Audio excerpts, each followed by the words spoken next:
काल आपण first method या वर्षीचा 10चा ग्राफिकल मेथड हा कंप्लीट केला. त्याचे जे ग्राफ्स आहेत राहिलेले काढायचे आणि सोल्युशन मला वाटतं तुम्ही ते केलं असेल किंवा नसेल केलं तर ते करणं आवश्यक आहे. आणि जर त्याच्यात काय डिफिकल्टी आली तर तुम्ही ती मला विचारू शकता. त्यानंतर मग आता या वर्षीचा सेकंड मेथड ज्याला नाव आहे determinant method or Cramer's rule. Cramer name of the mathematician, मॅथमॅटिशियनचं नाव आहे. त्याच्या मेमरीमध्ये त्यानं ही मेथड दिली म्हणून त्याच्या मेमरीमध्ये या मेथडला नाव दिलं Cramer's rule.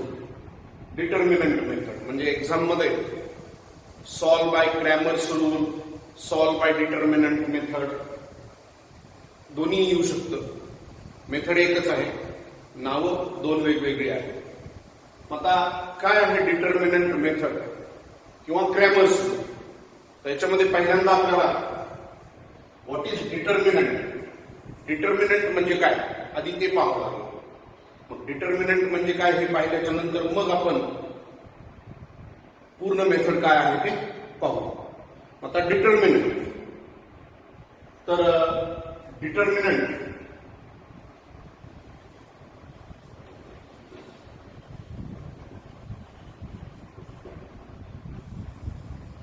What is determinant? तर डिटर्मिनंट म्हणजे काय ते आपण पहिल्यांदा पाहू.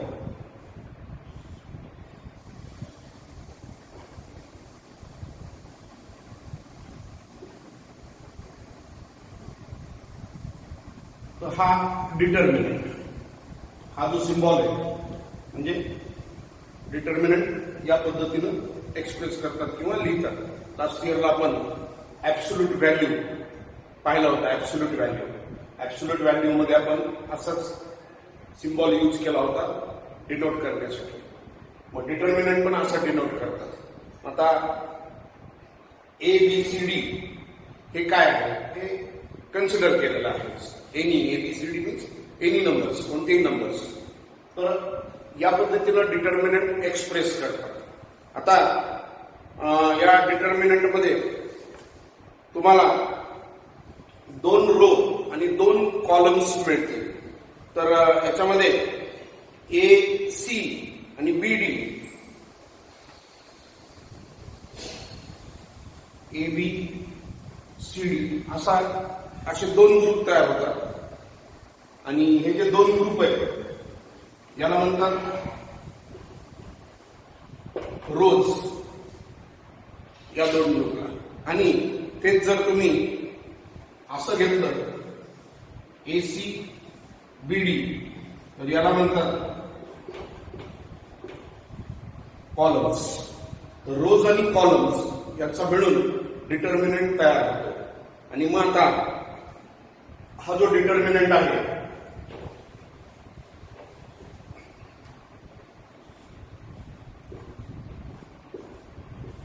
या डिटर्मिनंटची व्हॅल्यू,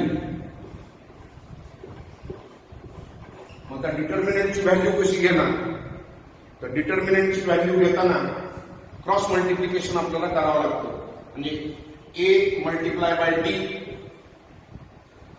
हेच मल्टिप्लिकेशन पहिल्यांदा घ्यायचं, minus B multiply by C आणि याचं जे येणारं अँसर असेल, याचं येणारं अँसर म्हणजे त्याला म्हणतात डिटर्मिनंटची व्हॅल्यू. आणि हा जो डिटर्मिनंट आहे या डिटर्मिनंटला कोणताही कॅपिटल लेटर डिनोट करण्यासाठी वापरतात. म्हणजे suppose this is determinant A, तर हा झाला डिटर्मिनंट A. तर पहिल्यांदा आपल्याला हा जो डिटर्मिनंट आहे याची व्हॅल्यू कशी काढायची त्याची प्रॅक्टिस करायची आणि मग नंतर आपण डिटर्मिनंट मेथड किंवा क्रॅमर्स रूल काय आहे ते पाहू. मग आता एक सपोज एक एक्झाम्पल म्हणून एक डिटर्मिनंट तुमच्या समोर मी दाखवतो. आणि आणखीन एक महत्वाची गोष्ट म्हणजे मी बोर्डवर जे लिहितोय ती प्रत्येक गोष्ट तुम्ही लिहायची नाहीये. जे मी सांगेल तुम्हाला की तुम्ही हे लिहिणं तुमच्या नोटबुकमध्ये आवश्यक आहे तेच तुम्ही लिहा. आणि अजून एक महत्वाची बाब म्हणजे ट्युशनसाठी अल्जेब्रासाठी सेपरेट नोटबुक, जॉमेट्रीसाठी सेपरेट नोटबुक तयार करा आणि आपण जे रोज घेतोय हे त्या नोटबुकमध्ये सेपरेट अल्जेब्रा, जॉमेट्री रजिस्टर्स 2 तयार करा आणि त्या रजिस्टर्स मध्ये ते लिहित चला. परंतु मी एक्सप्लेन केलेलं बोर्डवरचं प्रत्येक लिहायचं नाही. जे मी सांगतो तुम्हाला लिहिणं आवश्यक आहे ते तुम्ही मात्र नोटबुकमध्ये तुमच्या लिहिणं आवश्यक आहे. मग आता एक डिटर्मिनंट दाखवतो मी, त्याची व्हॅल्यू कशी काढायची ते पाहू आपण. समजा -4, 5, -8, 9 हा डिटर्मिनंट आहे. आता या डिटर्मिनंटची व्हॅल्यू आपल्याला आणायची. मग या डिटर्मिनंटची व्हॅल्यू तुम्ही कशी काढणार? मी आता म्हणल्याप्रमाणे -4 × 9 हे पहिलं मल्टिप्लिकेशन, -5 ×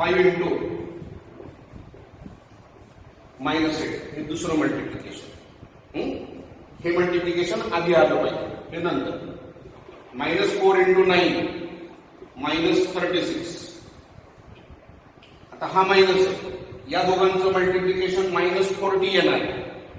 पण हा -40 आणि बाहेरचा मायनस, त्यामुळं मायनस मायनस +40 येईल इथे, एकदम घेतलं तरी चालेल. आणि आता फायनल आन्सर मिळाला आपल्याला 4. So the value of this determinant is 4. तर हे एक्झाम मध्ये एवढाच प्रॉब्लेम तुम्हाला 1 मार्कच्या क्वेश्चन मध्ये किंवा 2 मार्क्सच्या क्वेश्चन मध्ये अगदी दरवर्षी ठरलेला असतो. Find the value of the determinant. तर ही झाली डिटर्मिनंटची व्हॅल्यू. तर सुरुवातीला आपल्याला हे प्रॅक्टिस करायची की डिटर्मिनंटची व्हॅल्यू कशी आणायची आणि त्याच्यानंतर मग आपण क्रॅमर्स रूल किंवा डिटर्मिनंट मेथड काय आहे ते पाहू. तर याच्यासाठी आता आपल्याला या मेथडसाठी आपल्याला प्रॅक्टिस सेट 1.3 हा जो प्रॅक्टिस सेट आहे, या 1.3 प्रॅक्टिस सेटला सुरुवात करायची आहे. आता 1.3 प्रॅक्टिस सेट तुम्ही तुमच्या नोटबुकमध्ये टायटल द्या, determinant method or Cramer's rule हे टायटल नोटबुकमध्ये द्या आणि डायरेक्ट खाली 1.3 प्रॅक्टिस सेट टाका.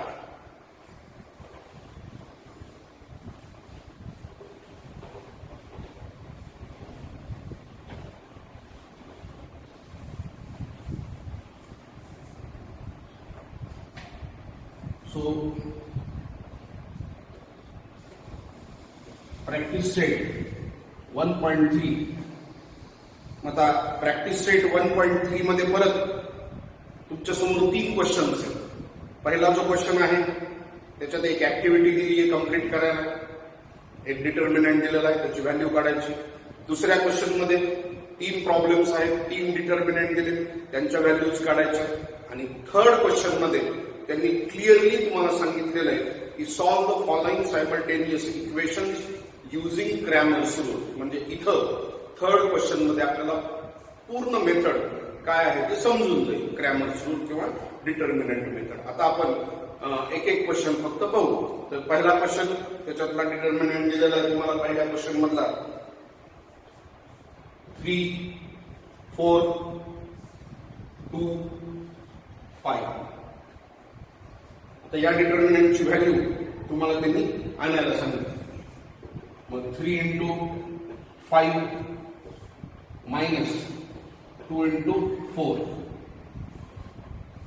मग ते होईल 6 - 8 आणि 6 - 8 तुमचं फायनल आन्सर आलं -2. हा झाला तुमचा प्रॅक्टिस सेट 1.3 चा प्रॉब्लेम नंबर 1. व्हेरी सिंपल, खूप सिंपल आहे, सोपा आहे. एक्झाम मध्ये जर हे आलं 1 मार्क किंवा 2 मार्क्स मध्ये तर आपल्याला त्याचे सहज मार्क्स हे मिळू शकतात, इतकं ते सोपं आहे. तर हा झाला प्रॉब्लेम नंबर 1, क्वेश्चन नंबर 1. त्यानंतर मग आता क्वेश्चन नंबर 2. आता हे तुमच्या नोटबुक मध्ये लिहून घ्यायचे, नाही म्हणताल की तुम्ही सांगितलं नाही म्हणून आम्ही लिहिलं.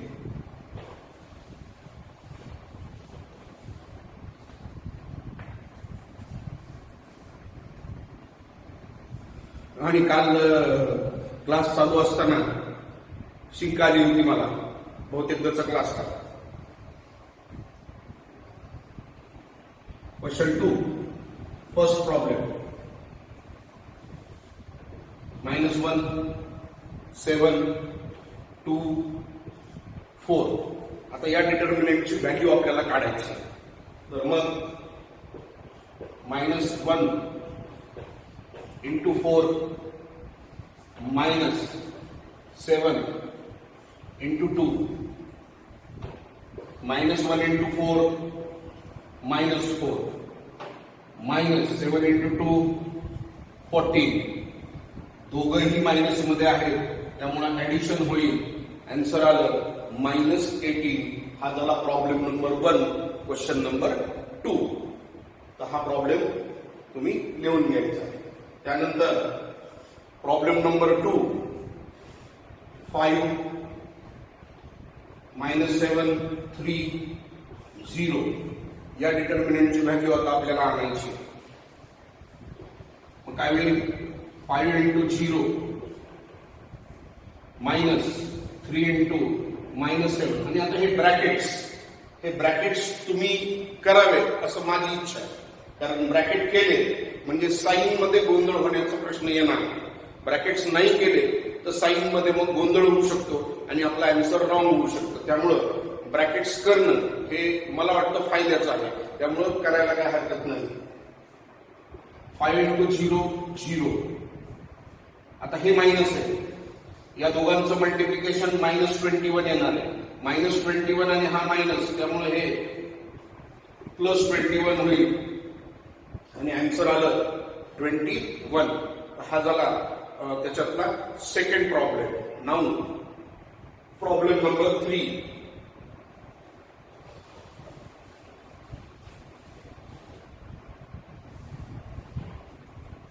Third problem. 7/3 5/3 3/2 1/2 हा डिटर्मिनंट आपल्याला दिलेला आहे आणि या डिटर्मिनंटची व्हॅल्यू आता आपल्याला पाहिजे.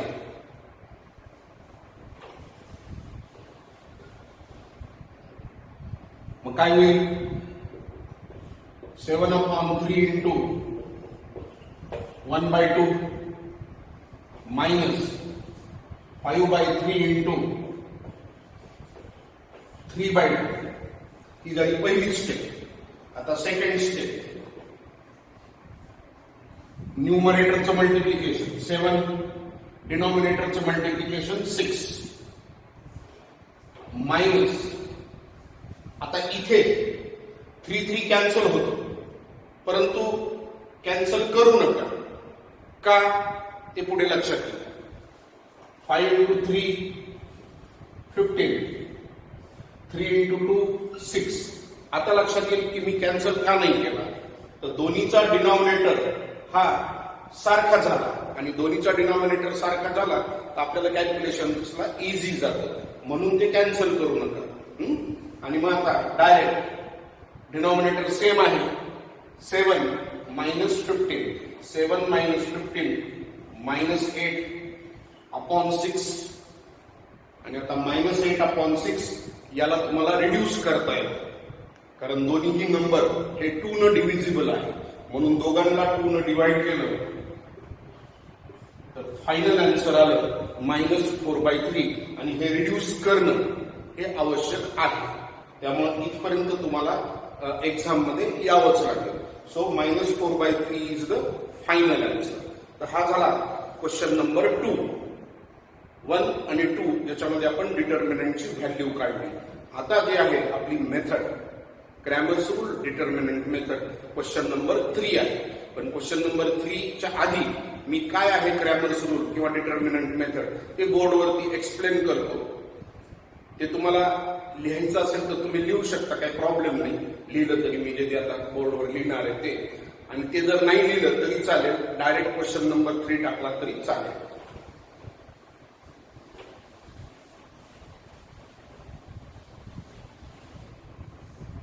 तर दोन सायमल्टेनियस इक्वेशन्स, दोन इक्वेशन्स म्हणजे लिनियर इक्वेशनची 2 व्हेरिएबल हे आपल्याला पाहिजे. स्टँडर्ड फॉर्म आपण पाहिला होता. स्टँडर्ड फॉर्म आहे ax + by + c = 0. हा आपला स्टँडर्ड फॉर्म आहे. परंतु आता इथं क्रॅमर्स रूल मध्ये हा जो c आहे तो इकडे ठेवायचा राईट हँड साइडला. आणि मग आता दोन इक्वेशन्स, मग मी पहिले इक्वेशन घेतो a1x plus b1y is equal to c1, हे झालं पहिले इक्वेशन. आणि दुसरं equation a2x plus b2y is equal to c2. आता हे दोन सायमल्टेनियस इक्वेशन्स आहेत आणि आता क्रॅमर्स रूल काय आहे ते सांगतो. आता क्रॅमर्स रूल मध्ये म्हणजे डिटर्मिनंट मेथड मध्ये तुम्हाला 3 डिटर्मिनंटच्या व्हॅल्यू काढायच्या असतात. 3 डिटर्मिनंट. मग कोणकोणते 3 डिटर्मिनंट त्यांना डिनोट केलेलं आहे. पहिला जो डिटर्मिनंट असतो त्याला म्हणतात डी, डिटर्मिनंट डी. मग आता डिटर्मिनंट डी कसा घ्यायचा? आता आपल्याला घ्यायचा आहे डिटर्मिनंट, तिथं दिलेलं नसेल, आपण घेणार आहोत. मग कसा घ्यायचा determinant D? a1 b1 a2 b2 हा झाला डिटर्मिनंट डी. आणि मग क्रॉस मल्टिप्लिकेशन करायचं, त्याची व्हॅल्यू काढायची. त्याच्यानंतरचा डिटर्मिनंट असतो डिटर्मिनंट एक्स म्हणतात त्याला. आता डिटर्मिनंट एक्स कसा घेतात? आता हे डिटर्मिनंट्स कसे घ्यायचे हे तुम्हाला माहिती असतं किंवा डोक्यात ठेवावं लागेल एक्झाम मध्ये जाताना. आता डिटर्मिनंट एक्स कसा घ्यायचा ते पहा. डिटर्मिनंट एक्स घेताना एक्स ला ड्रॉप करायचं, एक्स ला ड्रॉप करायचं आणि इकडनं सुरुवात करायची. c1 b1 c2 b2 हा झाला डिटर्मिनंट एक्स. लक्षात ठेवा, डिटर्मिनंट एक्स घेताना एक्स ला ड्रॉप करायचं आणि डिटर्मिनंट इकडनं लिहायचं. c1 c2 b1 b2 हा झाला डिटर्मिनंट एक्स, त्याची व्हॅल्यू काढायची. त्याच्यानंतरचा तिसरा डिटर्मिनंट असतो त्याला म्हणतात डिटर्मिनंट वाय. आता डिटर्मिनंट वाय कसा घ्यायचा? डिटर्मिनंट वाय घेताना वाय ला ड्रॉप करायचं आणि या साईडने डिटर्मिनंट लिहायचा. a1 a2 c1 c2. तर हे 3 डिटर्मिनंट पहिल्यांदा तुम्हाला फाइंड आउट करावे लागतात क्रॅमर्स रूल मध्ये किंवा डिटर्मिनंट मेथड मध्ये. मग हे 3 डिटर्मिनंट फाइंड आउट केल्याच्या नंतर खाली लिहायचं बाय क्रॅमर्स रूल. मग आपला x is equal to dx upon D. dx upon D घ्यायचा म्हणजे x ची व्हॅल्यू मिळते. y is equal to dy upon D म्हणजे y ची व्हॅल्यू मिळते आणि मग आपल्याला मिळतं आपलं solution. So this is Cramer's rule determinant method. तर हे तुम्हाला जर पाहिजे असेल तर तुम्ही तुमच्या नोटबुक मध्ये हे सगळं घेऊ शकता, काही प्रॉब्लेम नाही, घ्यायला हरकत नाही असं मला वाटतं. So this is determinant method Cramer's rule. तर लक्षात घ्या, determinant D, determinant X, determinant Y, X is equal to dx upon D, y is equal to dy upon D. तर एवढ्या स्टेप्स 1 2 3 4 5 आणि लास्ट स्टेप म्हणजे आपलं फायनल सोल्युशन. तर ही आहे डिटर्मिनंट मेथड. आता ऍक्च्युअल आपण प्रॉब्लेम सॉल्व्ह करू. सोपा आहे खूप, थोड्या प्रॅक्टिस मध्ये जमून जाईल. प्रॉब्लेम सॉल्व्ह केला म्हणजे तुमच्या क्लिअर मेथड काय आहे ते लक्षात येऊन जाईल. So now question number 3.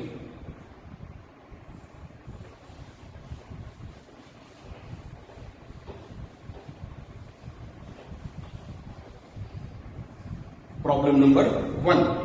First equation दिलेलं आहे 3x minus 4y is equal to 10 and 4x plus 3y is equal to 5. तर हे इक्वेशन्स आपल्याला आता क्रॅमर्स रूलनं डिटर्मिनंट मेथडनं सॉल्व्ह करायचे. मग एक एक डिटर्मिनंट लिहायला लागायचं. मग पहिला डिटर्मिनंट डी. मग डी कसं घ्यायला सांगितलं होता? 3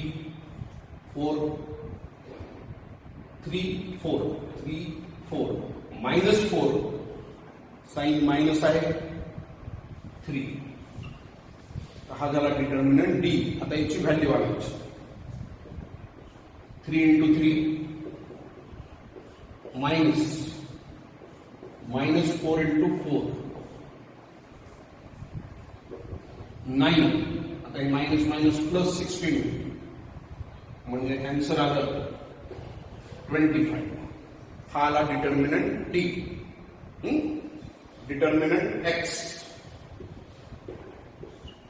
मग कसं सांगितलं होतं मग अशी मी डिटर्मिनंट एक्स ला ड्रॉप करायचं आणि इकडनं सुरुवात करायची. 10, 5, -4, 3 हा झाला determinant x. 10 into 3 minus 4 into 5 30 minus minus plus 20 30 plus 20 answer आलं 50. हा आला डिटर्मिनंट एक्स.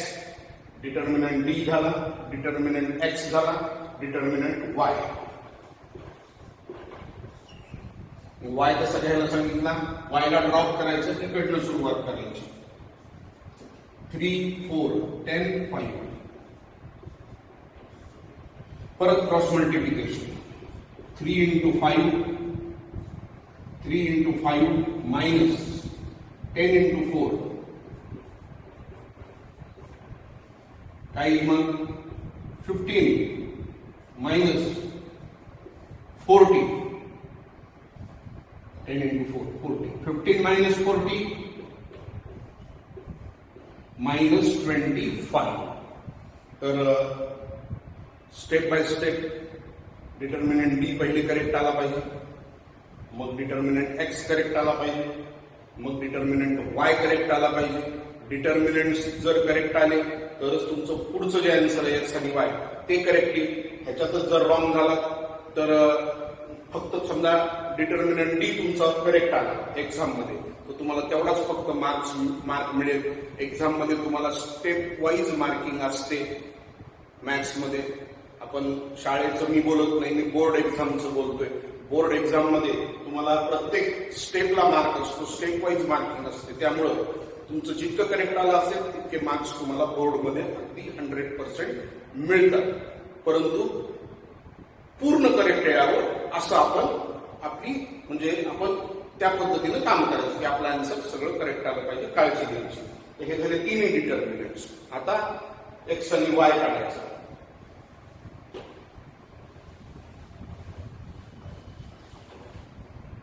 मग आता खाली बाय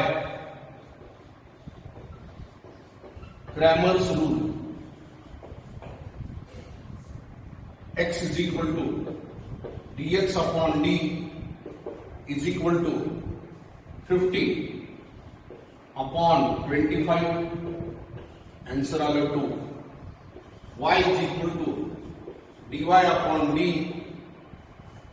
minus 25 upon 25 answer आलं -1 आणि मग खाली लिहायचं therefore x is equal to 2 and y is equal to -1 is the solution. So this is complete Cramer's rule determinant method. हा झाला problem number 1, question number 3. Now problem number 2.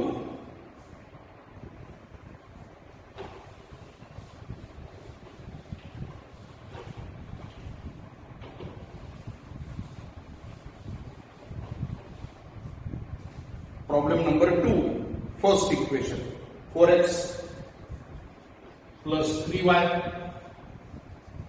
minus 4 is equal to 0.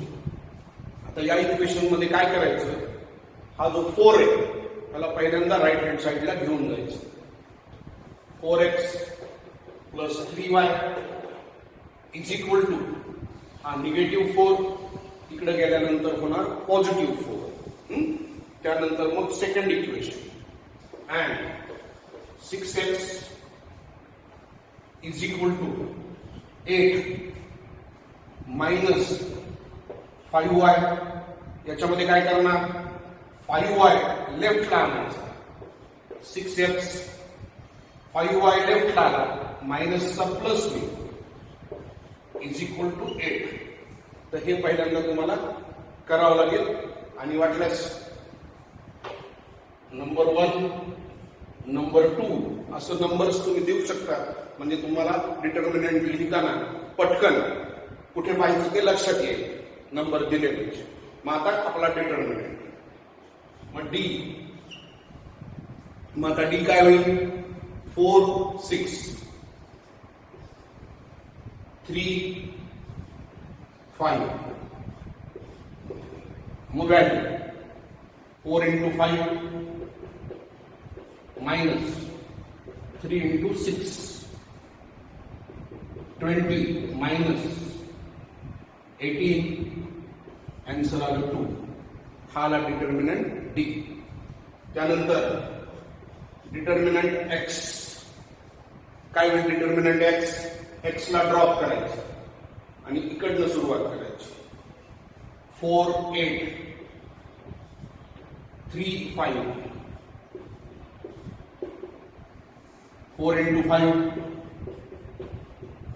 minus 3 into 8, 20 minus 24. Determinant x आला -4. हे सगळं लिहून घ्यायचं. Determinant D, determinant x. आता आपल्याला पाहिजे डिटर्मिनंट वाय.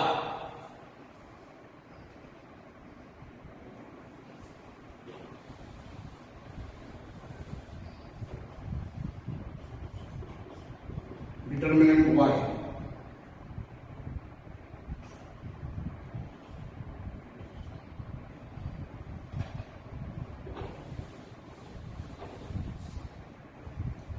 मग डिटर्मिनंट वाय काय असेल?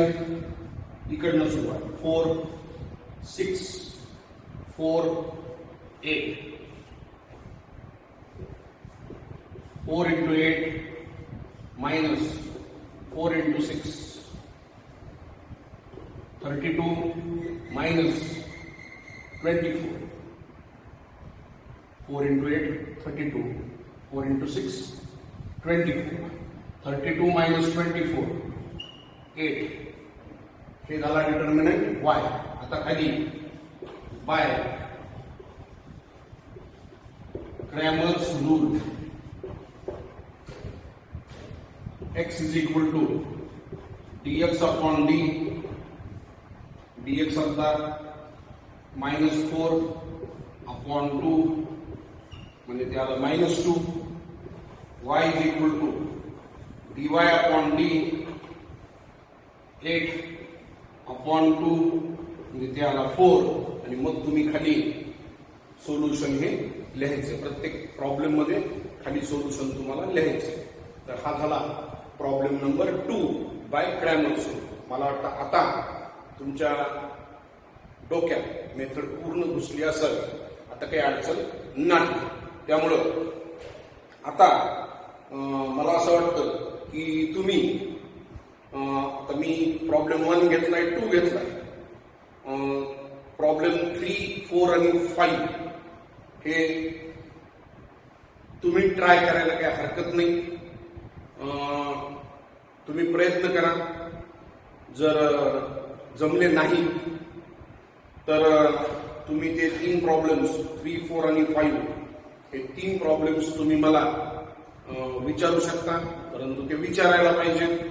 आत्ताच्या 3 दिवसाच्या अनुभवात तर असं आहे की अजून फारसं काही मला कोणी डाऊट वगैरे विचारलेला नाहीये. सुरुवात आहे. परंतु मला वाटतं तुम्हाला हे करावं लागेल. कारण आपण समोरासमोर नाहीये. त्यामुळं समोरासमोर असतं तर काही अडचण नव्हती. परंतु समोरासमोर नसल्यामुळे तुम्हाला घरामध्ये कोणती अडचण येते तुम्ही ती माझ्यापर्यंत पोहोचवला तरच मला तुम्हाला त्याच्यावरती सोल्युशन देता येईल. त्यामुळे तुम्ही मी परत सांगतोय की न लाजता न घाबरता ग्रुपवर न टाकता पर्सनली मला तुम्ही तुमची डिफिकल्टी टाकू शकता. आणि दुसरं महत्वाचं म्हणजे आपण जे व्हॉट्सअप ग्रुप केले ते फक्त आणि फक्त हे आपलं रोजचं जे टीचिंग आहे याच्यासाठीच आपण ते ग्रुप वापरणार आहोत. त्याच्यावरती बाकीची आपल्याला कुठली चर्चा करायची नाहीये. त्यामुळे तुमच्या डिफिकल्टी तुम्हाला ग्रुपमध्ये विचारल्या तरी काही हरकत नाही. कारण सगळ्यांना एक कदाचित ती डिफिकल्टी कळू शकते काय आहे ते. परंतु समजा तुम्हाला तसं नको वाटत असेल तर तुम्ही पर्सनली मला व्हॉट्सअपवरती किंवा कॉल करून तुमची डिफिकल्टी विचारू शकता, परंतु ती विचारायला पाहिजे, हे महत्वाचं आहे. त्याच्यानंतर मग मी आता म्हणण्याप्रमाणे प्रॉब्लेम नंबर 3, प्रॉब्लेम नंबर 4 आणि प्रॉब्लेम नंबर 5 हे 3 प्रॉब्लेम्स मी आता तुमच्यासाठी ठेवतोय होमवर्क म्हणून. ट्राय करा. ट्राय करणं महत्वाचं आहे. रॉंग होऊ द्या, काही बिघडत नाही. रॉंग झालं तर आधी रुलिंग पेपरवरती सॉल्व्ह करा. करेक्ट आलं तर मग नोटबुक मध्ये लिहा. नोटबुक घाण करायची नको, आपल्याला वर्षभर वापरायची. त्यामुळं पहिले रुलिंग पेपरवर करा, करेक्ट आल्यानंतर नोटबुक मध्ये, नंतर परत रिपीट करा. परंतु करणं महत्वाचं आहे. तुम्ही केला तर त्याचा काही तुम्हाला फायदा होईल, अदरवाईज होणार नाही. आणि आता तुमच्याकडे वेळ आहे करण्यासाठी, त्यामुळे निश्चित तुम्ही प्रॅक्टिस करू शकता. आणि मी आधीच म्हणलंय की 10th स्टँडर्ड हे 90% कॅल्क्युलेशनवर आहे. त्यामुळे कॅल्क्युलेशनला जर घेऊन पळाला तर तुम्हाला तसंच पळत बसावं लागेल. किती पळणार आहे त्याला काही लिमिट नाहीये त्या पळण्याला. त्यामुळे पळू नका, फेस करा आणि काम करा. मी आता लास्टचा प्रॉब्लेम नंबर 6 जो आहे तो डायरेक्ट घेतोय. मधले प्रॉब्लेम्स मात्र तुम्हाला करायचे, हे लक्षात ठेवा. मग डायरेक्ट प्रॉब्लेम नंबर 6.